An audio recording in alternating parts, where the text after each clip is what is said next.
Bonjour à tous, bienvenue. Je suis Dominique Seux, journaliste économique et bienvenue dans cette session d'ouverture qui lance ces 3 jours de discussion, d'éclairage, d'accords, de désaccords dans un moment évidemment incroyable que chacun d'entre nous a vécu d'ailleurs de manière incroyable. Je salue Jean-Hervé Lorenzi et toutes ses équipes qui ont rendu possible, contre vents et marées, cet événement, ce rendez-vous évidemment incontournable depuis maintenant 20 ans. Alors, excusez-nous d'abord de ces quelques minutes de retard qui sont liés à un problème technique. Nous sommes en liaison avec Madrid, avec le Caire et avec Paris, et dans les studios de Radio France à Paris.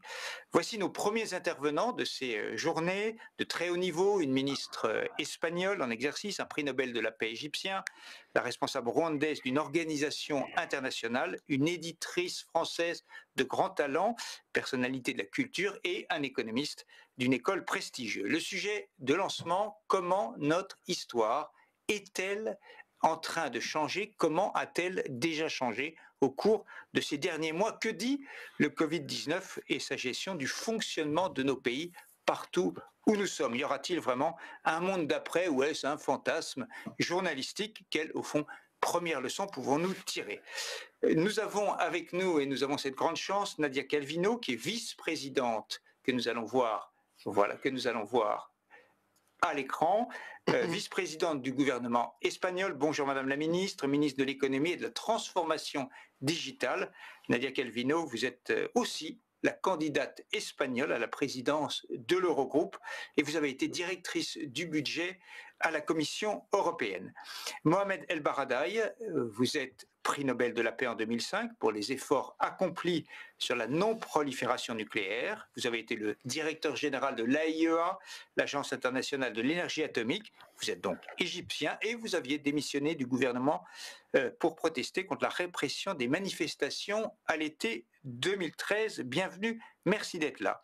Louise Mouchiki-Wabo, secrétaire générale de l'Organisation internationale de la francophonie depuis 2019. Vous avez été auparavant ministre du gouvernement rwandais de 2009 à 2018, notamment aux affaires étrangères et auparavant à l'information.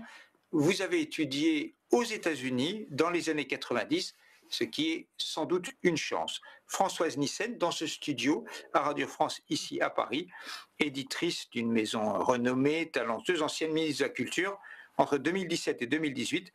Sur votre site internet, vous annoncez que le prochain titre que vous sortez s'intitule Le Grand Vertige. Eh bien, nous y sommes. Vous aurez chacun 7 à 8 minutes pour intervenir, puis nous prendrons les questions du public qui sont déjà fort nombreuses. Mais auparavant, je passe la parole à un économiste du Cercle des économistes qui va présenter le sujet. Il s'agit de Yann Algan, doyen de l'École des affaires publiques de Sciences Po à Paris. Yann, tu as la parole. Merci beaucoup Dominique. Bonjour à toutes et à tous. Bienvenue à cette session inaugurale des rencontres d'Aix en Seine sur la thématique « Comment le cours de notre histoire a-t-il changé ?» J'aimerais tout d'abord dire le plaisir de se retrouver dans cette version un peu modifiée d'Aix en Seine. C'est déjà un petit changement dans notre configuration, pas dans le cours de la grande histoire, mais de la petite histoire. Il existe évidemment un changement dans la grande histoire et je pense que les mots de Proust le signalent très bien. Proust déclarait « Les fléaux reviennent toujours et néanmoins, c'est toujours une surprise ».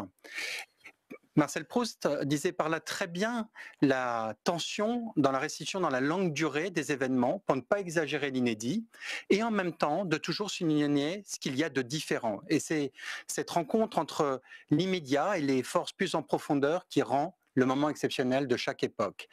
Alors, notre moment est exceptionnel dans le cours de l'histoire, me semble-t-il, à double titre. On a souvent souligner le parallèle avec le caractère guerrier, ou en tout cas avec le parallèle avec les grandes guerres, il me semble que les deux grandes différences sont les suivantes. Tout d'abord, pour la première fois dans l'histoire, tous les êtres humains ont eu peur en même temps, dans le monde, au même moment, montrant que l'imprévisible était toujours possible. La deuxième différence, en particulier avec les grandes guerres, où les êtres humains sortaient sur les champs de bataille, c'est que nous avons connu une expérience unique, le confinement, qui a bouleversé non seulement notre économie, notre société, mais aussi notre rapport aux libertés, aux priorités dans la vie et même notre rapport à l'intimité. Alors, je propose 5 hypothèses sur nos moments de bifurcation à l'issue de cette grande crise sanitaire. La première hypothèse, c'est celle d'une grande mutation de notre rapport à la mondialisation. Est-ce que la crise du Covid-19 signe la fin du capitalisme mondialisé qui était triomphant au cours des dernières décennies ? Force est de constater qu'au-delà de l'arrêt brutal des échanges économiques et des mobilités des personnes, les populations ont aussi profondément changé dans leur rapport à la mondialisation. Lors d'une dernière enquête que nous avons menée avec le CEBIPOF partout dans le monde, nous trouvons qu'il y a une hausse de 20 points de pourcentage dans toutes les catégories pour une fermeture progressive des frontières. La deuxième mutation est celle du capitalisme numérique. On pourra certainement rétrospectivement dire que le XXIe siècle, du moins dans sa dimension économique, a commencé en 2020. Jusqu'alors embryonnaire, la révolution numérique est apparue au grand jour. Travail et consommation à distance, école à distance, happy hour sur Zoom, pilates et yoga sur Facebook. Et les GAFAM ont certainement été les grands gagnants de la crise. Pour autant, se dirige-t-on vers une société complètement numérisée, où chaque être humain vivra dans son cercle privé et à distance, ou est-ce que cette crise révèle notre besoin profond, anthropologique, de rapports humains et de contacts physiques ? Le troisième changement dans le cours de notre histoire est peut-être celui de l'écologie. Pendant des années, aucune action forte ne semblait possible face à l'urgence climatique. Et avec le Covid-19, nous avons pris conscience que les régimes politiques, certes face à une contrainte sanitaire, pouvaient suspendre des activités et la pollution. La préoccupation écologique deviendra-t-elle l'enjeu principal du XXIe siècle, de la même façon que les enjeux territoriaux? Enfin, quatrième bouleversement, qui est celui de notre rapport aux politiques. Cette crise n'a pas été juste une crise sanitaire dans de nombreux pays, mais aussi une crise sociale et politique, mettant sur le devant de la scène des grandes fractures dans certains pays ou de grandes forces dans d'autres. Et nos démocraties ont montré aussi leur résilience dans de très nombreux pays pour faire face à ce type de crise. Enfin, dernière hypothèse, dernière bifurcation, c'est que le cours de l'histoire a peut-être changé dans la vie de ceux qui écrivent l'histoire eux-mêmes, les hommes. En effet, le confinement, contrairement aux guerres ou contrairement aux pandémies antérieures, a soulevé des questions profondes sur notre rapport à la famille, au cercle privé, à notre intimité, aux autres, à la socialité, à la culture, à ce qui fait l'essentiel et le sens d'une vie. Voilà les quelques hypothèses sur des grandes bifurcations de notre histoire. Merci beaucoup Yann, et je retiens évidemment un certain nombre de virages sur l'économie, mais d'abord peut-être sur l'intime, et c'est probablement ce qui vient en tête, c'est de se dire que nous avons tous vécu une expérience assez extraordinaire. Je vais passer la parole tout de suite à Nadia Calvino. Madame la ministre, l'Espagne a été durement touchée par la maladie, par l'économie, la récession qui arrive, qui touche les pays européens dans leur ensemble. Qu'est-ce qui va fondamentalement changer, à votre avis, à l'issue de ce moment-là et de cette crise ? Bonjour, d'abord je voudrais vous remercier pour m'avoir invité à participer dans cet événement extraordinaire. C'est vraiment dommage de ne pas pouvoir être ensemble à Aix-en-Provence évidemment, mais quand même je pense que ça vaut la peine de maintenir ces débats très importants dans les circonstances actuelles. Et vous posez les bonnes questions, et je pense que l'introduction a été très, très utile pour focaliser les esprits et identifier quelques points que je voudrais soulever. Et en commençant par la réflexion de la crise, on parle beaucoup de crise. Crise, originellement en grec, voulait dire décision. Et donc, je pense qu'en même temps qu'on répond à la crise et qu'on fait face à des défis chaque jour, il faut déjà commencer à tirer des leçons et commencer à prendre les bonnes décisions pour s'en sortir le plus tôt possible, le mieux possible. Et de ce point de vue-là, il y a une première leçon, une première réflexion que je voudrais partager, et c'est celle de l'importance de l'État dans nos économies. Et tout d'un coup, tous les citoyens autour du monde se sont rendus compte que nos systèmes publics de santé sont absolument essentiels, qu'il y a un État qui doit nous protéger en ce qui concerne la sécurité, la convivialité, l'approvisionnement de nourriture, de boissons.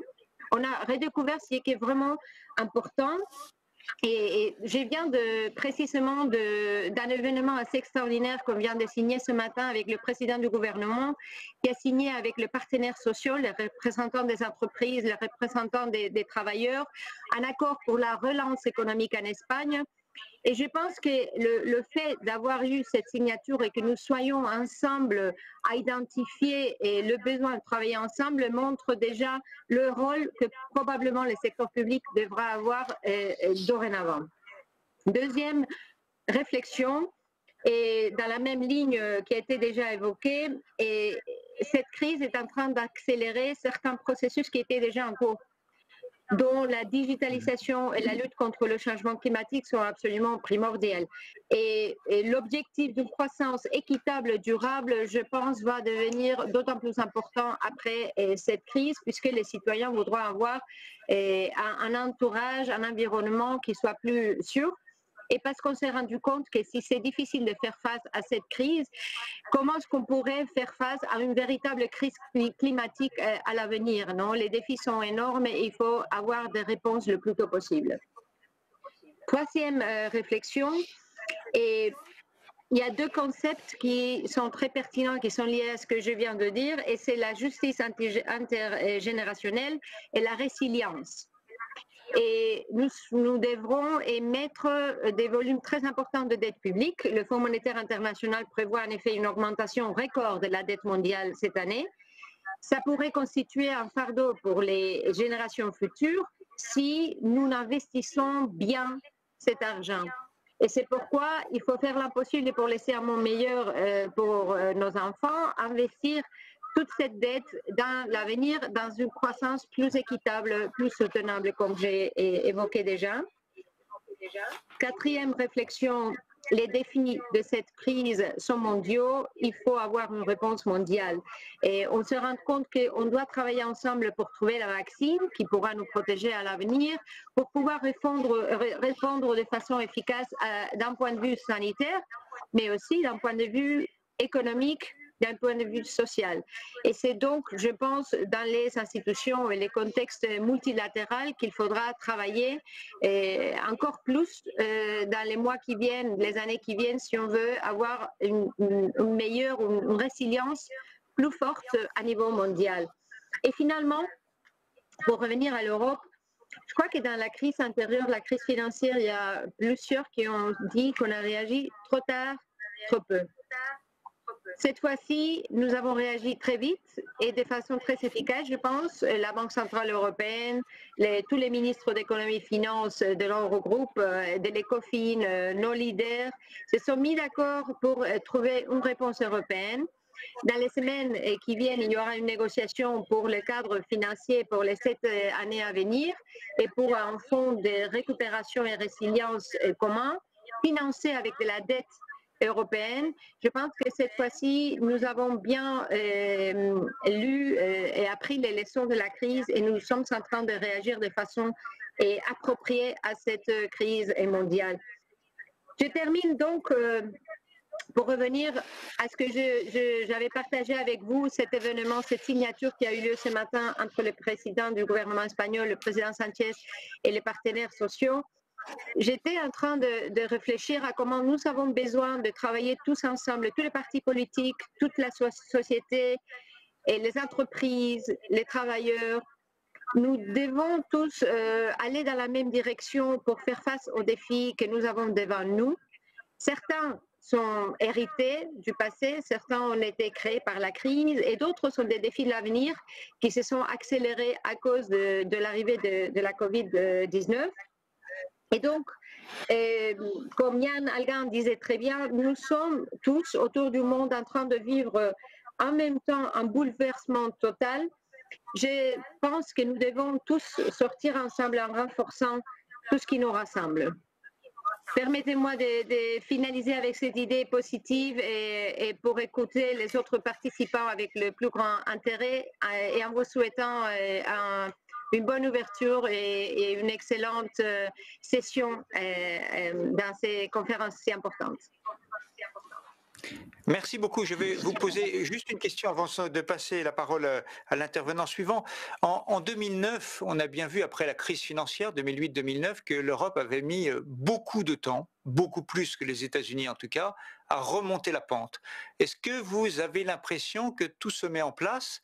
Et il y aura des négociations qui vont arriver dans les jours qui viennent à Bruxelles sur le budget, mais est-ce que vous avez l'impression que tout se met en place pour que l'Europe, cette fois-ci, ressorte plus rapidement de la crise où, à nouveau, vous allez présenter aux citoyens européens un chemin long, escarpé, difficile et fait de peine et de souffrance? Est-ce qu'il y a des chances que ça se passe mieux? Bon, j'espère bien que ça ne sera pas un chemin plein de peine et de souffrance, comme vous dites, mais c'est évident que nous avons devant nous un temps difficile, puisque la crise sanitaire s'est transformée déjà en une crise économique et sociale. Mais cette fois-ci, je pense que nous sommes dans la bonne voie pour deux raisons.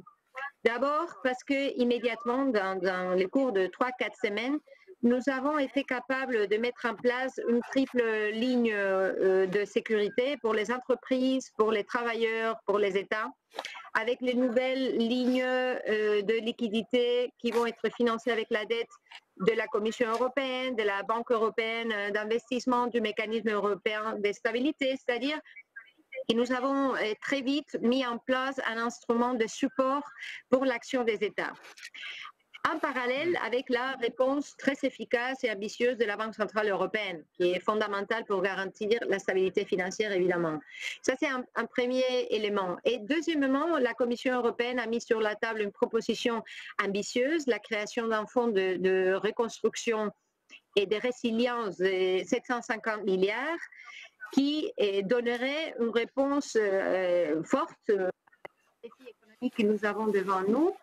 Il y aura des négociations dans les jours qui viennent. Ça dépend bien sûr de la possibilité d'avoir un accord entre le leader de nos pays. Mais je pense qu'au moins, on a là une base sur laquelle on pourra avoir une négociation. Donc, et j'espère bien qu'il y aura un accord. Oui, plutôt optimiste. Merci beaucoup. Je passe la parole à Mme Paradis.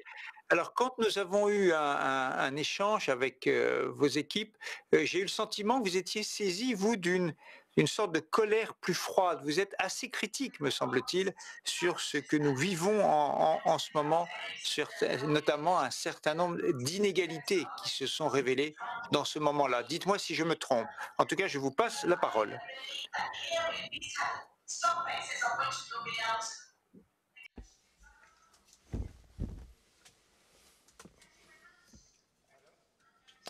Bonjour. J'ai perdu la connexion, je crois, dit monsieur.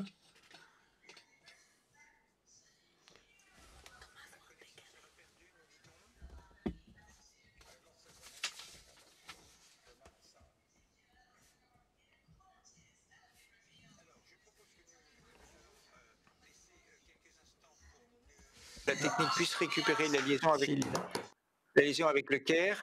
Et nous allons passer la parole immédiatement, et je la remercie d'avance, à Louise Mouchiki-Wabo de l'Organisation internationale de la francophonie.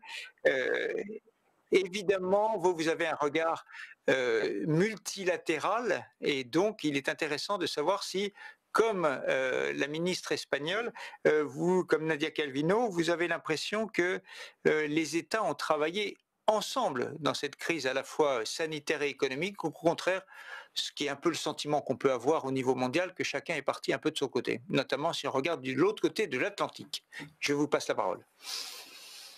Merci, merci beaucoup, et je suis vraiment heureuse de participer à ces rencontres pour la première fois. C'est un débat qui s'impose et le temps est bien choisi puisqu'on est dans plusieurs zones géographiques du monde un peu à la sortie de la crise, mais on ne sait pas vraiment pour d'autres régions du monde. On est en plein dans cette crise. Donc, cette discussion est très intéressante. Alors, moi, je suis à la tête d'une organisation qui regroupe 88 États et gouvernements sur les 5 continents. J'ai été avant cela ministre des Affaires étrangères pendant 10 ans. Je suis surtout africaine et c'est à travers ces 3 prismes que je vais faire quelques commentaires.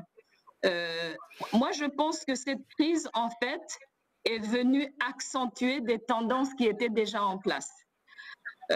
Et donc, les tendances par rapport à la mondialisation, qui depuis un certain nombre d'années est accusée de détruire l'industrie, d'une part, de paupériser les classes moyennes, une mondialisation qui aurait en quelque sorte dérobé les peuples à travers le monde de leur zone de confort, de leurs habitudes. Mais en même temps, et là je rejoins la ministre espagnole, moi, dans l'expérience que j'ai avec l'organisation que je dirige, mais aussi je fais partie d'un groupe d'Africains qui travaillent depuis le début de la crise sur l'allègement de la dette africaine, sur l'acquisition des matériels sanitaires. Il y a eu quand même un grand élan de collaboration avec cette crise. Bien entendu, au début de la crise, on était tous, là je parle de pays et de dirigeants mondiaux, on l'a vu, c'est arrivé tellement vite, tout le monde a voulu essayer de sauver sa maison, comprendre ce qui se passe, fermer les frontières. Et donc, les réflexes tout au début ont changé très rapidement parce que je crois que cet élan vers l'autre, cet élan de collaboration, de solidarité s'est manifesté très rapidement. Ça continue, que ce soit au niveau de l'Europe, où quelques pays ont quand même beaucoup souffert, beaucoup plus que d'autres pays. Sur mon propre continent africain, les dirigeants africains ont tout de suite suivi de près ce qui se passait en Europe. Ils ont suivi ce qui était tout au début les consignes, les gestes barrières, les prises de parole pour guider un petit peu les populations. On a vu en même temps cette dichotomie Chine-États-Unis qui continue. C'est des tendances qui étaient là, qui ont été accentuées, mais en même temps, on a quand même appris plusieurs leçons pendant cette crise. Moi, je pense personnellement qu'à la sortie de cette crise, on ne sait pas encore quand, nous aurons beaucoup appris sur le monde international, multilatéral, de la nécessité de travailler ensemble beaucoup plus. Des petits pays, les grands pays, je crois qu'on s'est rendu compte avec cette crise qu'on était tous vulnérables, qu'on pouvait s'entraider. Là, par exemple, on voit les efforts qu'il y a sur toutes les parties du monde aujourd'hui, sur toutes les régions, à la recherche d'un vaccin. C'est des efforts qui montrent quand même cette collaboration qui va, je pense, à mon avis, s'imposer beaucoup plus après cette crise. Maintenant, on a parlé tout à l'heure de la transformation et de la dépendance sur le numérique. Notre expérience, rien qu'avec les pays membres de la francophonie, c'est qu'il y a un vrai problème. Il y a une grande partie du monde qui n'est pas connectée. Et ça a été très difficile pendant cette crise, rien que sur l'éducation, la continuité de l'éducation. Une grande partie des jeunes n'ont pas pu suivre ce qui se passait dans le monde,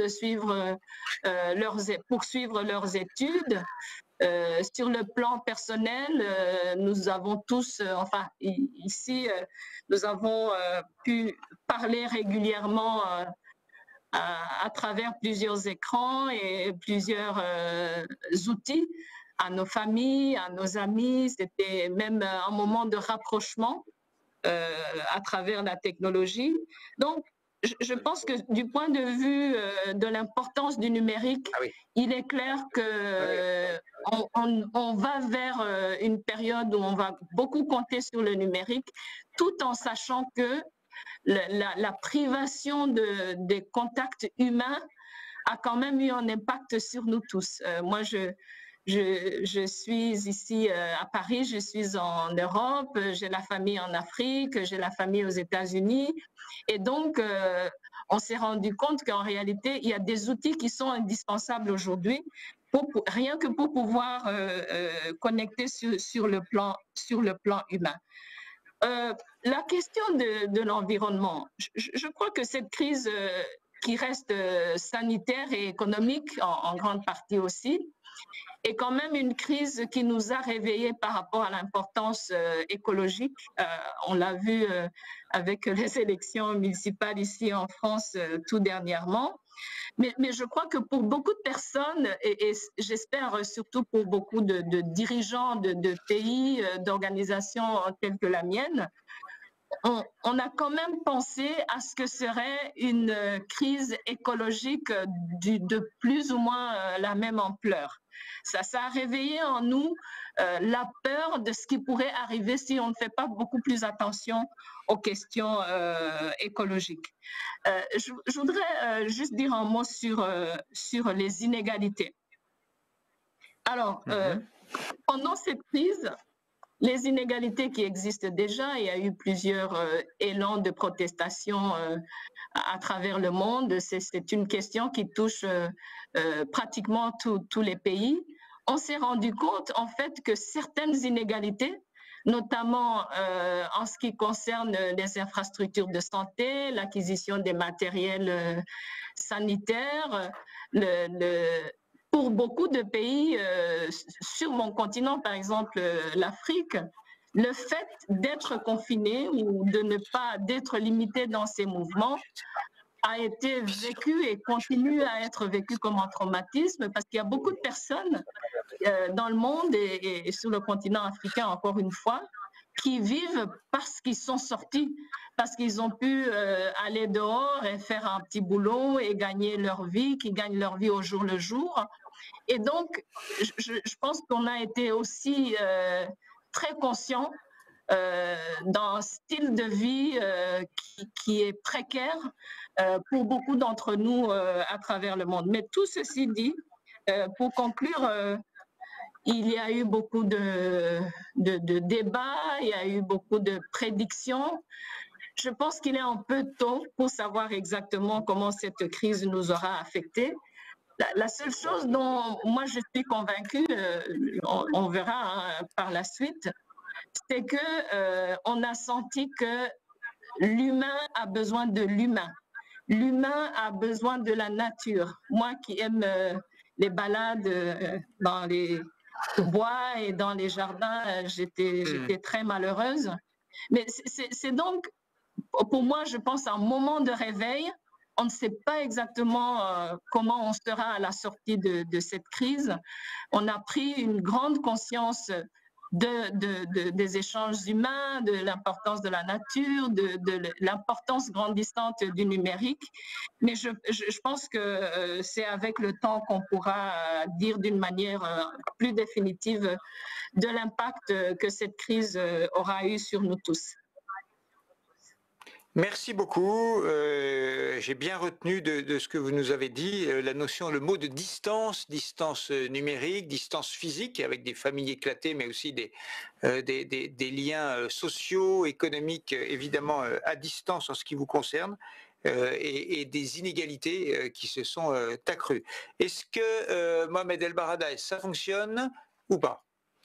Do you hear us? Okay, your time.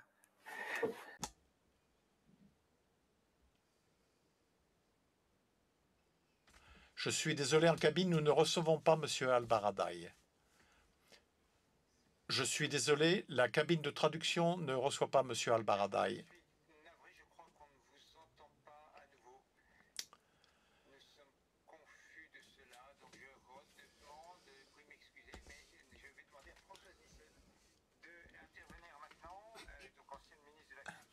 évidemment, la place de la culture a été importante pendant le confinement, mais le milieu et le monde de la culture souffrent beaucoup à la sortie du confinement, peut-être durablement.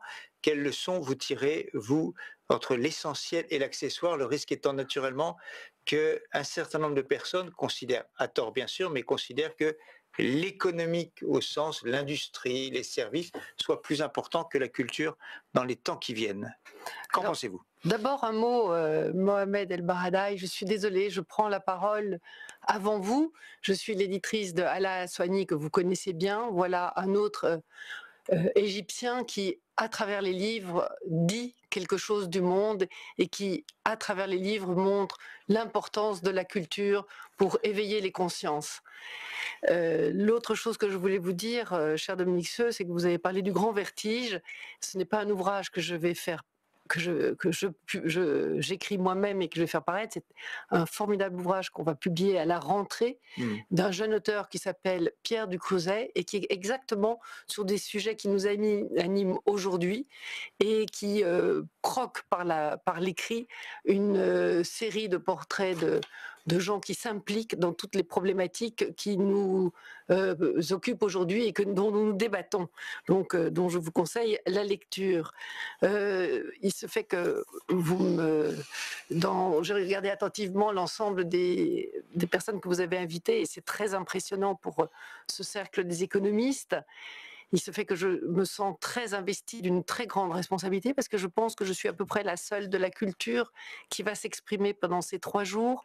Or, il m'apparaît que la culture, plus que jamais, est essentielle pour toutes sortes de raisons, mais aussi parce qu'elle est à l'origine d'une grande économie. Et c'est sans doute une des activités qui apporte la plus grande richesse, pour reprendre la métaphore de Michel Serres. Je ne vais pas vous raconter son histoire de l'échange économique versus l'échange culturel, mais la culture se partage, enrichit chacun d'entre nous, parfois sans nécessité d'échange d'argent, et donc est une richesse irremplaçable, en ce compris sur l'ensemble des territoires. Et je voulais évoquer cette question-là à partir du fait que la crise, on a évoqué la signification du mot crise en grec, en chinois ça veut dire danger et opportunité, une grande prise de conscience d'un phénomène qui existe déjà depuis de nombreuses années.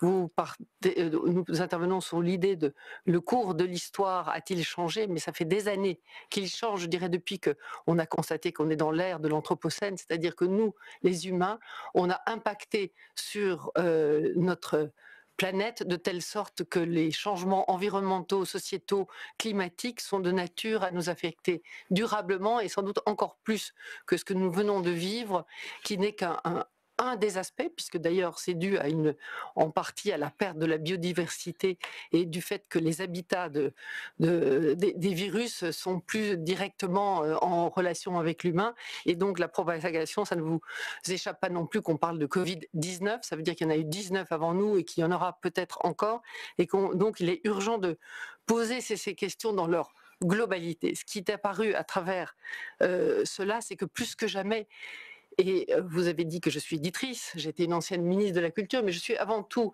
une citoyenne engagée. J'ai eu un passé dans les comités de quartier. Je pense que en étant au plus près des gens, on peut changer les choses. Et surtout, au départ, j'ai fait de la biologie. Et à travers la biologie et cet intérêt qu'on a, et cette nécessité de la connaissance et de la science, on sait aujourd'hui que tout fonctionne par la coopération. Si on regarde comment fonctionnent les organismes vivants, il suffit pour ça. Et je vous ramène à la culture et aux livres. Il suffit de lire les écrits, par exemple, de Marc-André Sellos, éminent chercheur en biologie, et tous les écrits des grands scientifiques qui vous disent, preuve à l'appui, qu'aujourd'hui, on sait qu'on ne peut avancer que par la coopération, que tout est symbiose, que tout se nourrit, que donc l'histoire n'est pas un long fleuve tranquille, linéaire, mais au contraire à toutes sortes de coups et de recoupements qui font que si on ne fait pas attention, eh bien ce ne sera pas une trajectoire, mais une courbe de rétroaction qui, au lieu d'être positive, sera négative. L'épigénétique, qui est une des grandes découvertes récentes après le principe d'indétermination d'Heisenberg, le principe d'incomplétude de Gödel, le principe de la relativité de Einstein, ces physiciens et mathématiciens qui nous montraient la relativité et combien le doute peut nous nourrir. Aujourd'hui, à travers l'épigénétique, on se rend compte que rien n'est déterminé comme on l'imaginait et que donc il est urgent de prendre en compte toutes ces questions-là. Et toutes ces questions-là peuvent être portées puisqu'elles nous amènent à penser l'économie non plus en termes d'extraction et verticale ou en silo, mais en termes de lien. Je pense qu'il n'y aura pas de salut si on n'a pas, et c'est pour ça que j'étais tellement contente d'entendre les propos de Louise Mushikiwabo qui parlait de ce nécessaire lien et de cette richesse que cela pouvait amener. Et la crise sanitaire nous a au moins, pour le moins, révélé de cette importance. Et vous l'avez tous noté, que c'est à travers des expressions culturelles que nous nous sommes tenus en vie, en société, que de plus en plus l'artiste fait société. Ça ne vous a pas échappé que les propositions qui ont été faites, c'est que les artistes puissent enfin venir nourrir les écoles, et c'est des choses que j'ai essayé de travailler quand j'étais au ministère. Je pense que l'éveil aux sensibles, la santé culturelle, comme dit Sophie Marinopoulos, sont des éléments essentiels de notre vie et qu'on doit y travailler de façon très intense. Et pour preuve, je dirais d'une certaine façon, pour remettre en avant la notion de droit culturel et de l'importance de ces liens et de l'importance de pratiques culturelles comme celle des nouveaux commanditaires, sur lequel je peux revenir si ça vous intéresse, mais qui est une pratique démocratique pour la culture qui est absolument exceptionnelle.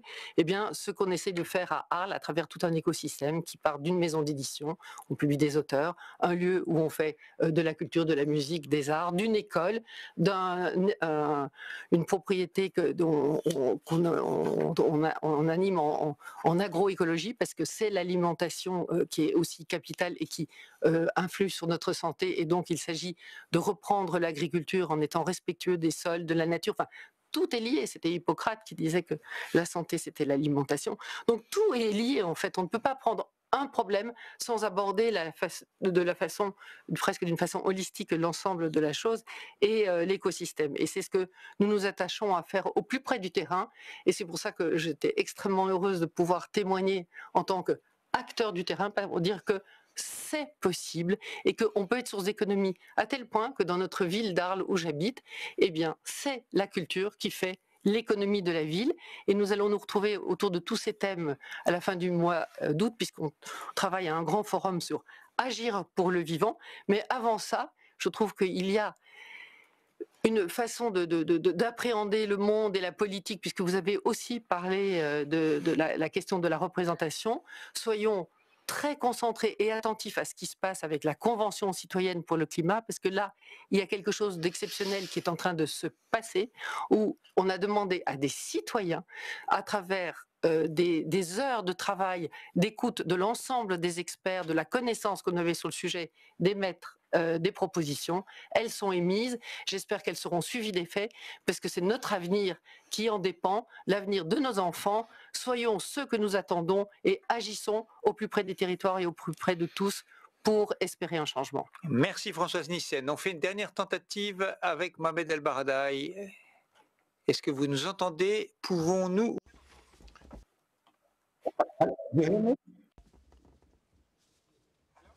Bonjour. Bon, je suis très heureux de faire partie de cette réunion tout à fait importante, de ce groupe d'experts. Si, c'est bon, ça marche. Ça marche, si, ça marche. Ça marche, j'entends. La traduction, oui, la traduction fonctionne. Nous sommes bons, nous. Non, la traduction fonctionne, merci. Nous entendons Monsieur Baradei. Ça fonctionne, Monsieur Baradei, nous vous entendons.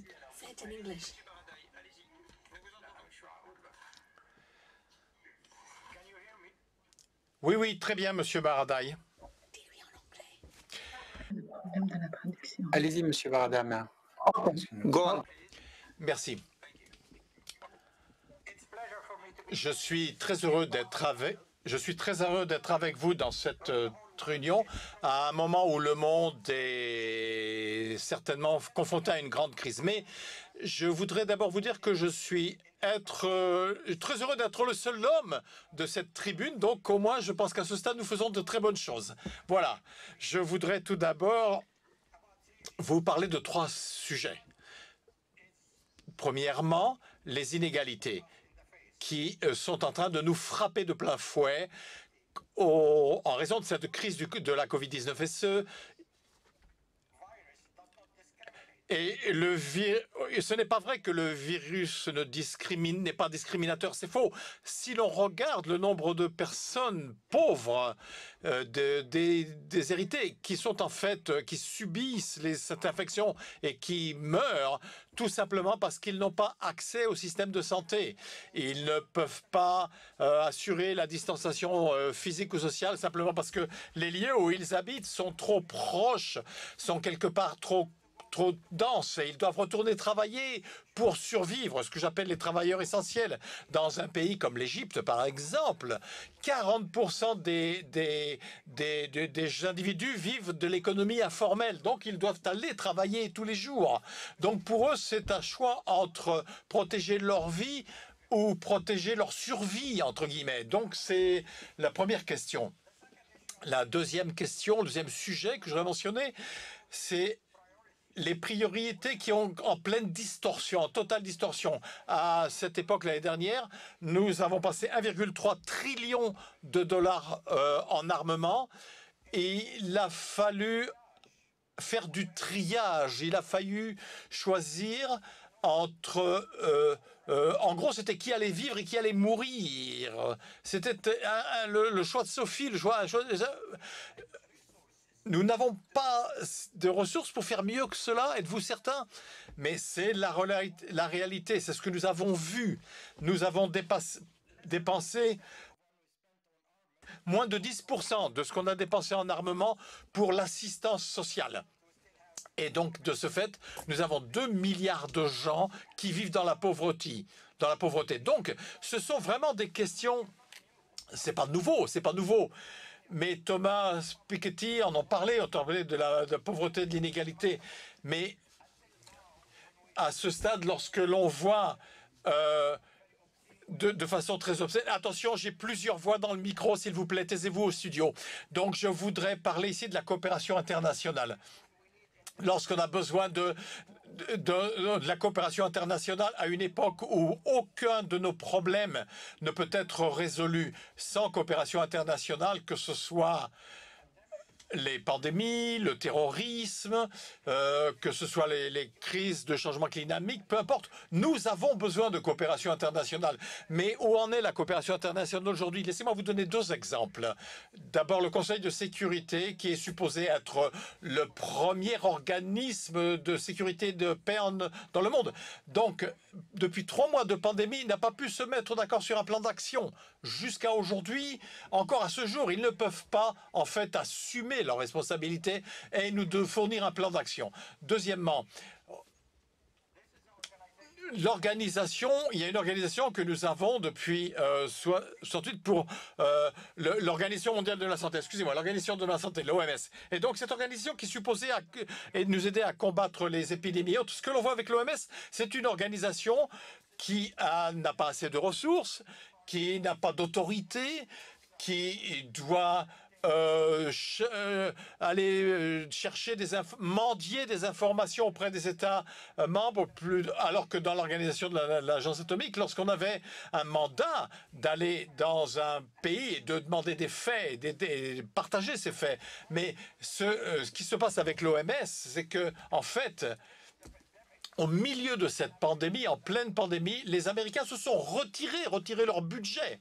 C'est absurde, mais tout le monde est perdant. Tout le monde est perdant. Donc ce sont les 3 points clés que je souhaite mentionner et qui, à mon esprit, sortent clairement. ne sont pas nouveaux, mais ils sont accentués par la Covid-19. Et la question, vraiment la question, c'est est-ce que nous allons, comme vous l'avez dit, est-ce que nous allons dire, allez, les affaires continuent comme d'habitude, ou est-ce que nous allons changer et réétalonner nos valeurs? Françoise a parlé de culture. La culture, c'est le clé. La culture, c'est la base de nos valeurs. Et moi, je vois... je ne suis pas certain d'être... Je ne sais pas si je suis optimiste ou pessimiste. C'est je dirais qu'un petit peu ça reste un petit peu ouvert. D'une part, je ne vois pas beaucoup de leadership ou de vision dans le monde, malheureusement. Les leaders, les grands décideurs se battent comme des gamins dans le bac à sable, comme aujourd'hui, là, jusqu'à aujourd'hui. Mais d'autre part, je vois une prise de conscience des problèmes auxquels nous sommes confrontés. Alors, par exemple, le racisme institutionnel, ça c'est quelque chose qui est pris en compte. Aujourd'hui, c'est une très bonne lutte. Mais est-ce qu'on a couvert tout le chemin? Est-ce que nous avons la même sensibilisation, prise de conscience vis-à-vis de la crise des réfugiés qui meurent en mer? Nous avons vu, mais il y a des petites lueurs d'espoir. Maintenant, si je regarde l'Espagne, par exemple, d'où vient Nadia, Madame la ministre, donc maintenant, ils ont un revenu universel de base. Donc, l'Italie fait la même chose. Donc, je crois qu'il y a une prise de conscience qui appelle à l'empathie, à la compassion, à la proximité, de travail ensemble. Ça vient, ça se met en place. Maintenant, jusqu'où pourrons-nous aller dans ce registre? Est-ce que nous allons tirer avantage de cette occasion de cette pandémie pour faire tout ce qui doit être fait? Ou, malheureusement,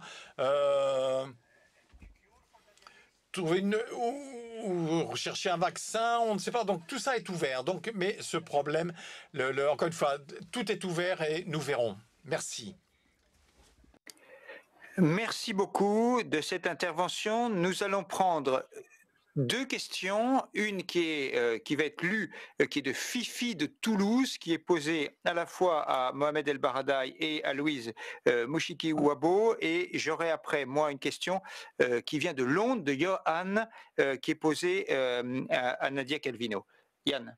Oui, donc je me permets de vous transmettre cette question de Toulouse avec Madame le secrétaire général de la francophonie et Monsieur le prix Nobel de la paix, Monsieur El Baradei. On a vraiment l'occasion d'avoir deux éminents représentants de l'Afrique et nous aimerions savoir quelle est votre vision sur la situation de l'Afrique à l'issue de cette crise. Comment sortira l'Afrique de cette épreuve? Êtes-vous optimiste ou pessimiste? Madame la secrétaire générale, peut-être d'abord. Oui, merci. Notamment sur le plan sanitaire. Comme vous le voyez. Sur le plan sanitaire, je ne sais pas. Sur le plan sanitaire, jusqu'à présent,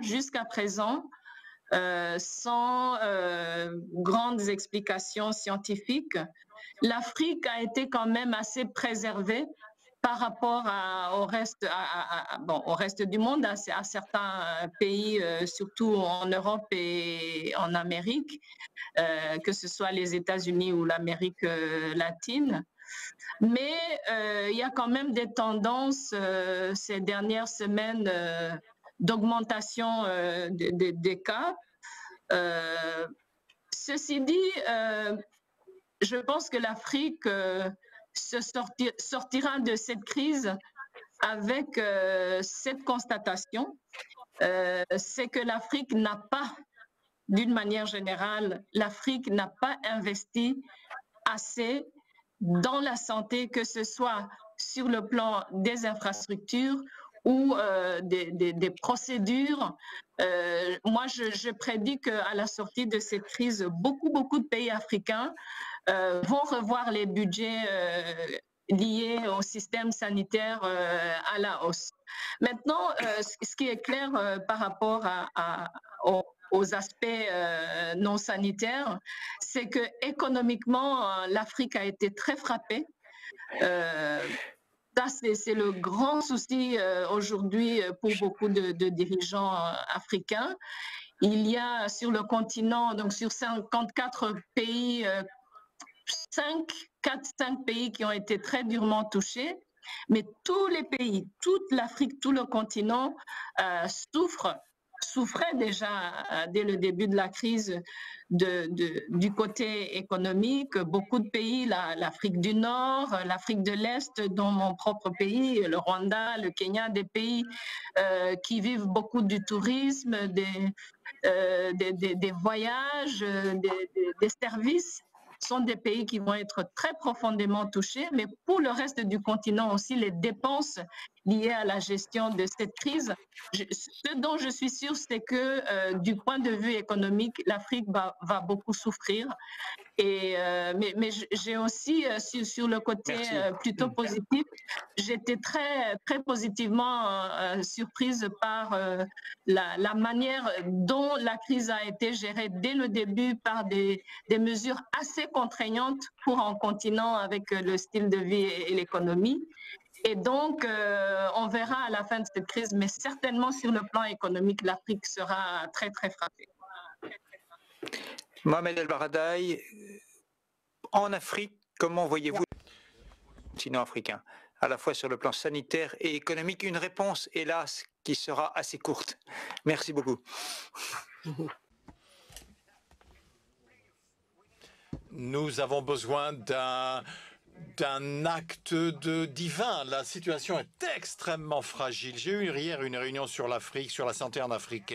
Ce que nous voyons aujourd'hui, c'est que 10% des fondamentaux de la médecine, par exemple les lits d'hôpitaux nécessaires. Donc, si jamais le virus va vraiment éclater en juillet, août, septembre, donc pour nous, on n'a rien vu encore. Je pense que le cœur de la crise, le pire de la crise va arriver. Au point de vue économique, comme nous l'avons dit et comme nous l'avons vu, les pays n'ont pas les ressources pour assurer une stimulation économique, elles n'ont pas les ressources pour assurer une couverture sociale. Donc les gens sont obligés de retourner au travail et donc s'exposent au virus. Donc cette situation n'est pas brillante, mais elle montre l'impact de façon pratiquement obscène des inégalités dans les pays et entre les pays. Donc je ne peux pas dire que je suis optimiste. J'ai eu une réunion de 2 heures hier sur ce qui se passe en Afrique du Sud, par exemple. Et je peux vous dire qu'il ne nous reste plus qu'à prier. Merci. Une question qui était posée de Londres à Nadia Calvino. Si vous étiez président, c'est une question, ce n'est pas par hasard qu'elle vient de Londres, semble-t-il. Si vous étiez à la tête de l'Eurogroupe, que diriez-vous aux épargnants européens, internationaux? Est-ce que les dettes de la crise du Covid seraient un jour remboursées ou elles devraient être possiblement effacées? À quelle échéance devraient-elles être effacées ou remboursées? C'est une question un peu pointue. Hein. Oui, mais c'est une question très facile à répondre parce qu'évidemment que la dette sera remboursée. J'ai aucun doute qu'on est en train de faire un processus d'investissement qui permettra à l'Europe de recouvrer, de reprendre le plus tôt possible la croissance dans laquelle on était jusqu'à ce que cette crise, cette virus nous a frappé. Et donc, la soutenabilité à long terme de la dette est garantie. Nous sommes en train de faire de plans et d'agir de façon responsable comme l'Europe l'a toujours fait. Et donc, je pense que nous avons agi, juste pour finir, je voulais dire, j'espère bien que M. El Baradei n'a pas raison, que la seule chose qu'on peut faire, c'est de prier. Je pense qu'il faut aussi que nous, êtres humains, nous réagissons ensemble, que nous trouvons les bonnes réponses et mettons en place les bonnes mesures pour nous en sortir le mieux possible, le plus tôt possible. Mais je voulais reprendre juste une question que Mme Mushiki Wabo a soulevée et qui est liée à la question. Et c'est que j'ai vu que cette fois-ci, nous avons très vite réagi pour essayer d'alléger les coûts financiers des pays qui sont en train de souffrir le plus d'un point de vue économique et financier. Toutes les institutions multilatérales, le Fonds monétaire international, la Banque mondiale, les banques régionaux de développement. La semaine prochaine, nous allons avoir un événement précisément coordonné par Paris, du Club de Paris, pour parler de la dette mondiale. Je crois que cette fois-ci, très vite, nous nous sommes rendus compte qu'il fallait et ne pas juste répondre d'un point de vue sanitaire, mais aussi faire attention à aider les pays qui sont plus en difficulté du monde, et ce qui montre qu'il y a une base de solidarité entre nous sur laquelle on pourra construire aussi un monde plus fort d'un point de vue multilatéral pour l'avenir. Merci beaucoup à vous quatre. C'est le temps de conclure cette première session et je remercie aussi les équipes de traduction à Marseille et les équipes techniques à la Maison de la Radio à Paris. Merci aux intervenants, merci à Yann et bonnes auditions pour la suite de ces rencontres. Merci. Merci à tous.